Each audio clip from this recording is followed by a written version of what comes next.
Welcome to Voices of the Past, where we step back in time to explore the lives and stories of those who came before us. Today we find ourselves at a bustling market in the heart of the Viking Age, a place brimming with artisans, craftsmen, and everyday folk, each with a unique tale that offers us a window into the past. Join me as we wander through this lively marketplace, meeting the remarkable individuals who keep the spirit of this era alive through their work and their words. Let's discover the rich tapestry of history together.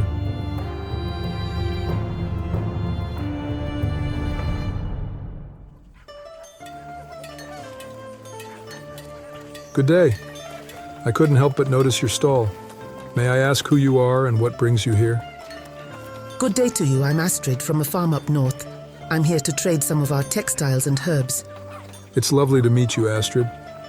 Where exactly is your farm? Just a few miles from the coast, nestled between the forest and open fields. It's a good life, though quite demanding. I can imagine. And is your husband involved in the farming as well? He helps when he's home, but he's a sailor, mostly out at sea. It's often just me and the children keeping things running.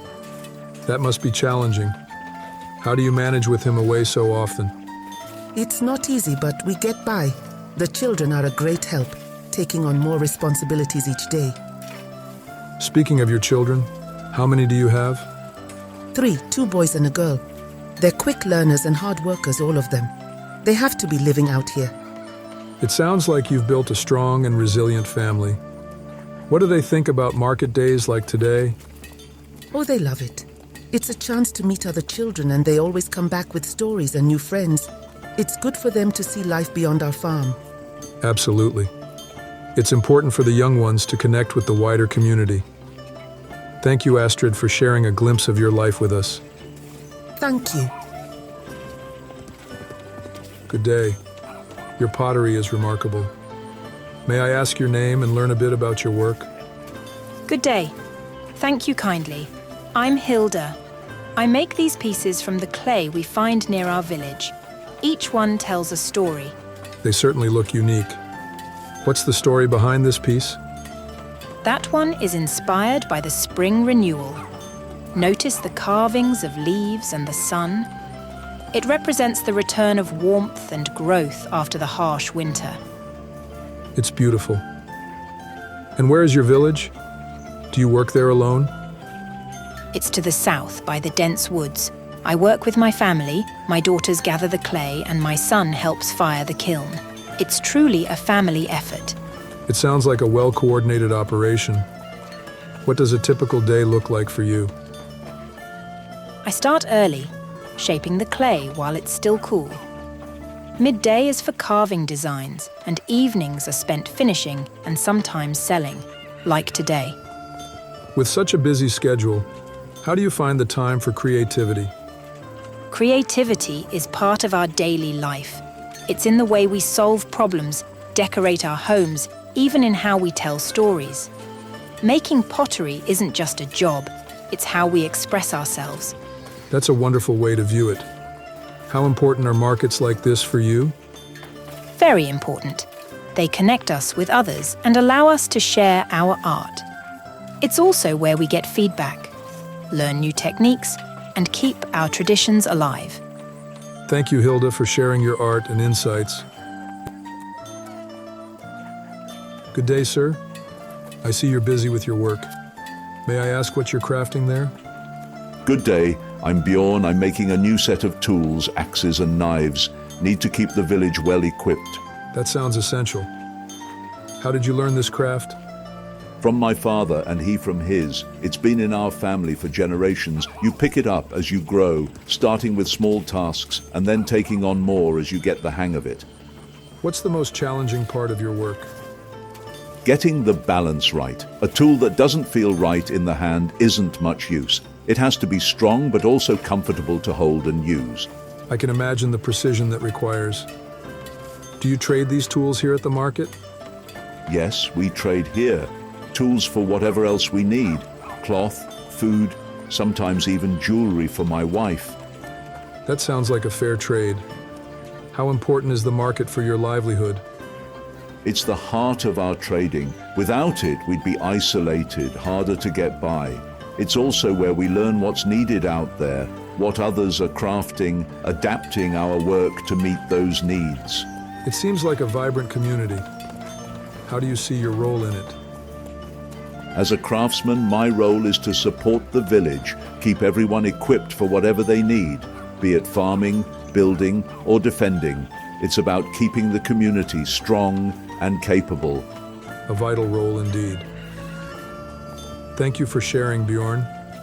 Your dedication truly reflects the spirit of this community. Thank you for your interest. Enjoy the market and let me know if you need a good axe. Good day. Your breads and pastries look absolutely delicious. What's your secret to such wonderful baking? Good day. Thank you kindly. The secret is good grain and a lot of patience. But really, the weather gives us more trouble than the baking itself. Too damp or too cold, and it affects everything. That sounds quite challenging. How does the weather affect your work exactly? Oh, on cold mornings, the dough takes forever to rise, and dampness can ruin the texture. It means I'm often up before dawn trying to adjust to whatever the day brings. That must be really demanding. What brought you to this line of work? My family has always been bakers. It's a passion, as much as it is a livelihood. There's something deeply satisfying about feeding your village, about the smiles when they taste your bread. What do you find most rewarding about your work? Exactly that, seeing the joy it brings, especially on market days, when people come from all around to buy my bread. It feels like I'm part of something bigger, something communal. Are there any particular struggles you face in your profession, aside from the weather? Keeping up with demand can be tough, especially when there are shortages of ingredients. And then there's the constant need for firewood. It's never ending. How does the community support you in these endeavors? We barter a lot. I trade bread for wood or grain. It's a good system. We all support each other's crafts and needs. It's hard work, but it's our way of life. It sounds like you have a wonderful connection with your community. Thank you for sharing your story. Your dedication to your craft is truly inspiring. It was a pleasure to talk about it. Feel free to take a loaf with you. Good day. It's not often I see someone on horseback at the market. What brings you here today? I'm here to trade and also to deliver messages between the villages. The horse helps cover more ground quickly. That sounds like an important job. How did you come to be a messenger? It started with my love for horses and riding. Then, as I grew, I realized I could serve my community by carrying news and items across distances others found too far. What types of messages do you usually carry? Everything from trade agreements and wedding announcements to news of births and, sadly, sometimes deaths. I carry the words that bind our communities together. It must be a role that keeps you on the move. What do you like most about it? I love the freedom of it, the wind in my face, and the trust people place in me. It's a role that keeps me connected to everyone and everything happening around. And how does your horse cope with all the traveling? He's a sturdy one, used to long days. We look after each other, good care, good feed, and rest when we can. He's not just my transport, he's my companion. It sounds like a partnership. Thank you for sharing a bit of your life with us, Eric. Safe travels on your journeys. Thank you. If you ever need to send a message or just want a faster ride to the next village, you know who to look for. Good day. I see you're setting up quite an interesting stall here. What's your name? And may I ask what you're selling? I'm Ingrid. I'm selling honey and beeswax candles. We keep bees at our farm, and they help us pollinate the crops as well as provide these goods. That's fascinating. How did you get started with beekeeping? It's a family tradition. My grandmother loved bees and taught me everything. They're remarkable creatures. essential for more than just honey. What's the most challenging aspect of working with bees? Keeping them healthy and thriving, especially with the changes in climate. It's a delicate balance to maintain, but it's crucial for their survival and ours. I can imagine. Besides selling, do you also educate others about bees? Yes, I often hold small workshops to teach about the importance of bees in our ecosystem and how to start beekeeping. It's important to spread the knowledge. That sounds very rewarding. How do the market days help you with your mission? The market is a great place to reach people. They come curious about the honey and leave with a bit of knowledge about bees.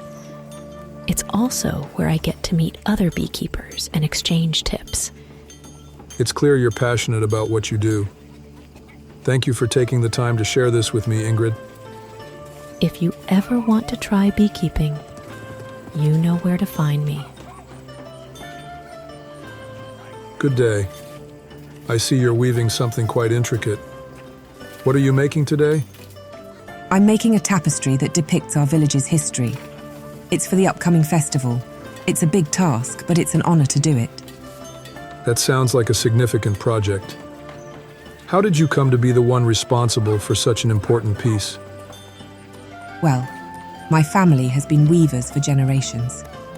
I learned from my mother, and she from hers. I suppose it's in my blood to weave not just fabric, but stories. What challenges do you face in your craft, especially with such a large and detailed project? Time is the biggest challenge, ensuring each detail is perfect and the narrative is clear. And physically, it's demanding.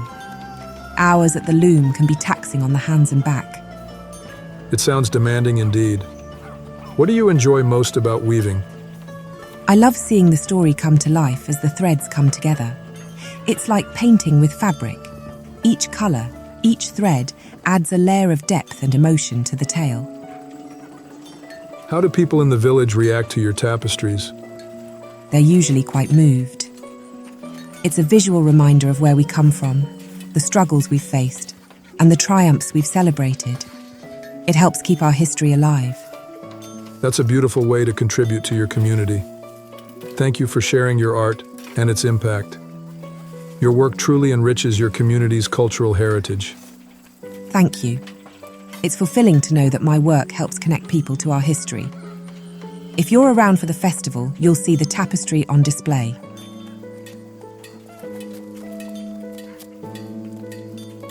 Good day, sir. I couldn't help but notice the scar on your face. If you don't mind me asking, how did you come by it? Ah, this old mark. I got it in the Battle of Hafrsfjord, fought about 4 winters ago. It was a fierce fight, pivotal in uniting Norway under one king. That's a significant piece of history. Could you share more about your experience in that battle? Of course. It was a brutal battle, with longships filling the fjord, swords clashing. I was one of the many trying to hold the line for our chieftain. The scar is a reminder of the struggle and the comrades we lost. That sounds incredibly intense. What was the outcome of the battle? Our side was victorious, and it led to the unification of Norway under King Harald Fairhair. It changed our lands forever, brought some peace after years of strife. How has that battle impacted your life since then? It's given me both pride and sorrow. Proud to have been part of something so crucial, yet the memories of those we lost weigh heavy.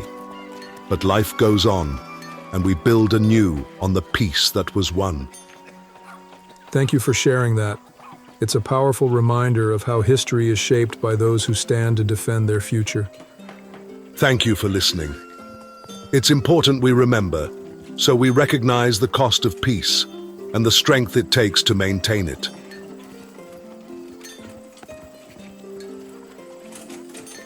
Good day.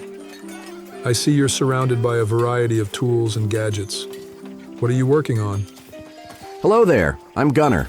I'm a blacksmith, and I'm here displaying some of the metalwork I do. Tools, horseshoes, even some decorative items for the home. That's quite the skill set. How long have you been a blacksmith? Since I was just a lad. My father was a smith, and he passed down his hammer and his knowledge to me. It's been many years now. What do you enjoy most about your craft? The fire and the forge. It's transformative, taking raw, shapeless metal and turning it into something useful or beautiful. There's nothing quite like it. It sounds like a demanding yet rewarding job. What's one of the most challenging projects you've ever worked on? That would be the time I was asked to craft a ceremonial sword for a local chieftain. It had to be perfect, balanced, and ornate. Took me many weeks to get it right. I can imagine the pressure, but also the pride in accomplishing that. How do you think your work impacts the community? Well, every home, every farm in the village relies on tools that last and perform well. My work helps keep everything running smoothly, from the simplest cooking pot to the most critical farm tool. It's clear your work is essential here. Thank you for sharing, Gunnar. Keep up the excellent work. Thank you. If you ever need anything forged, you know where to find me. Good day. I see you're browsing through the market. Who are you and where are you from?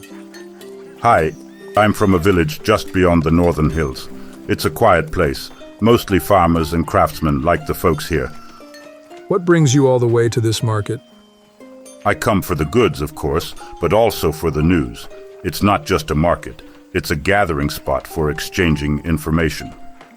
Speaking of news, what do you think about the recent decisions by our local leaders regarding trade routes? It's a tricky subject. On one hand, opening new routes could bring wealth and new opportunities. On the other, it might invite risks and disputes with neighbors. That's a balanced view. How do people in your village feel about it? There's a mix, really. Some are eager for change, hoping for better fortunes. Others fear what new competition might mean for our traditional ways. Do you think these changes will impact your way of life significantly? They might. If trade increases, it could bring more people and ideas through our village. It's exciting, but also a bit daunting to think about the transformations that might come. It's indeed a time of potential change. It's always interesting to hear different perspectives. Of course, it's good to have a place to discuss these things. Safe travels back to your village. Good day. You seem deep in thought while looking over these tools. Is there something particular you're looking for? Good day. Yes, I'm actually trying to find a replacement for a broken plough. It's mid-sowing season, and it's quite troublesome to have equipment fail now. That does sound frustrating. Is it common to have such issues with farming tools here? Unfortunately, yes. The quality of iron isn't always the best, and we use our tools hard. It wears them down quickly, and replacements are costly. Besides the tools, what other challenges are you facing these days? Well, there's always the weather. Too much rain spoils the crops, and not enough means we're hauling water from dawn till dusk. It's a constant gamble. How do these challenges affect your daily life? They make everything more stressful. There's always something that needs fixing or adjusting. And when you farm, your whole family feels that pressure. It's not just your livelihood, it's your life. That must be quite burdensome. What would make things easier for you and your family? Better tools would be a start, and maybe more reliable ways to predict the weather. Community support is strong, but we could always use more cooperation, especially in tough times. It sounds like despite the hardships, there's a strong sense of community here. How important is that to you? It's vital. Without our neighbors and friends, I don't know how we'd manage. We help each other out, share what we have. It's the way we survive and keep our spirits up. Thank you for sharing your concerns and hopes. It's clear that community and resilience are key to overcoming these daily challenges. Indeed they are. Thank you for listening. It's good to know that someone cares to hear about our struggles and successes. Good day. Your selection of herbs and remedies is quite impressive. What brings you to the market today? Good day. Thank you. I'm here to restock some supplies and maybe find new herbs.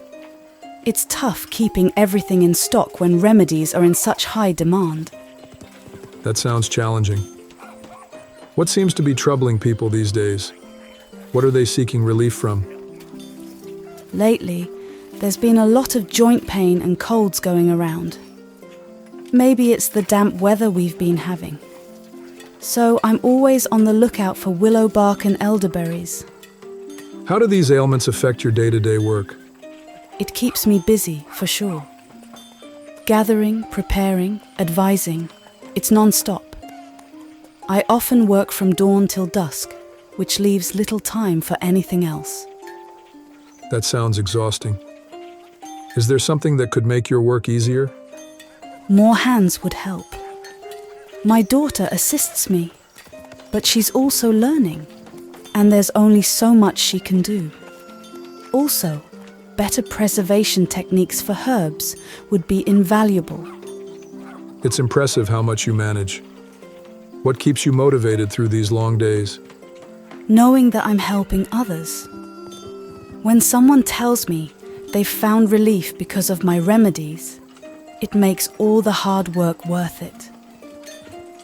Do you think the community appreciates the role of herbalists like yourself? I believe so. People often come back and bring friends or family. It's a trust that's built over time. They see the benefits, and that builds respect. That's wonderful to hear. Thank you for sharing your experience. Your dedication really shines through. It's nice to have a chat about it. Enjoy the market, and if you ever need a remedy, you know where to find me. As we close today's journey through the market, we've met some incredible individuals, each with their own stories and crafts that enrich our understanding of this vibrant community. From resilient farm life to artistic tapestries, each person contributes uniquely to the fabric of our history and daily life. Thank you for joining me in these conversations with voices from the past. If you enjoyed this episode and would like to explore more fascinating histories and cultures with us, please like this video and subscribe to our channel. Your support helps us bring more stories like these to you. Until next time, take care and keep exploring the echoes of history all around us.